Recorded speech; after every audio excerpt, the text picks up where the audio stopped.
តើអ្នកជឿទេថាមនុស្សបុរាណអាចបង្កើតបាល់ថ្មដែលមូលពិតៗដូចជាគ្រាប់ប៊ូយៈបានយ៉ាងដូចម្តេចនៅក្នុងប្រទេសកូស្តារីកាមានអាថ៌កំបាំងមួយដែលធ្វើឲ្យពិភពលោកភ្ញាក់ផ្អើលវាគឺជាថ្មមូលយៈជាង300គ្រាប់ដែលត្រូវបានកាត់ឲ្យមូលដាច់ពីគ្នាដោយជាការប្រើម៉ាស៊ីនទំនើបថ្មខ្លះមានទម្ងន់រហូតដល់15តោនតែអ្វីដែលគួរឲ្យអស្ចារ្យជាងនេះគឺវាត្រូវបានបង្កើតឡើងប្រហែល1000ឆ្នាំមុនដោយជនជាតិបុរាណដែលមិនទាន់មានឧបករណ៍ដែកប្រើប្រាស់ផងសំណួរគឺពួកគេធ្វើឲ្យថ្មមូលបានល្អបែបនេះបានយ៉ាងដូចម្តេចកាន់តែចម្លែកទៅទៀតតំបន់ដែលរកឃើញថ្មទាំងនេះគឺជាព្រៃក្រាស់ហើយមិនមានប្រភពថ្មក្រានីតសោះនោះមានន័យថាពួកគេត្រូវនាំថ្មយក្សទាំងនេះមកពីចម្ងាយឆ្លងកាត់ភ្នំនិងព្រៃអ្នកជំនាញខ្លះជឿថាថ្មទាំងនេះមិនត្រូវបានរៀបចំដាក់ដោយចៃដន្យនោះទេប៉ុន្តែត្រូវបានរៀបចំឲ្យស្របទៅនឹងផ្កាយនៅលើមេឃដូចជាឧបករណ៍ navigation បុរាណនៅក្នុងរឿងព្រេងក៏មានការនិយាយថាជនជាតិបុរាណមានទឹកពិសេសដែលអាចធ្វើឲ្យថ្មទន់ហើយអាចច្របាច់ដូចជាដីឥដ្ឋបានផងដែរ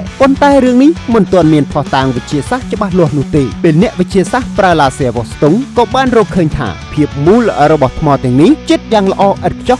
100% ដែលស្ទើរតែមិនអាចធ្វើបានដោយភ្នែកឬដៃទទេរបស់មនុស្សធម្មតាជាអកុសលថ្មខ្លះត្រូវបានបំផ្លាញព្រោះមានមនុស្សជឿថាខាងក្នុងមានមាសលាក់នៅក្នុងនោះថ្ងៃនេះថ្មមូលយក្សទាំងនេះបានក្លាយជាភស្តុតាងមួយបង្ហាញថាបុព្វបុរសរបស់គេមានចំណេះដឹងផ្នែកគណិតវិទ្យានិងវិស្វកម្មខ្ពស់ជាងដែលយើងគិតហើយអ្នកវិញគិតយ៉ាងដូចម្តេចវាជាឧបករណ៍សង្កេតតារាឬគ្រាន់តែជាសិល្បៈធម្មតាសូមខមមិននៅខាងក្រោមសម្រាប់មតិយោបល់របស់អ្នក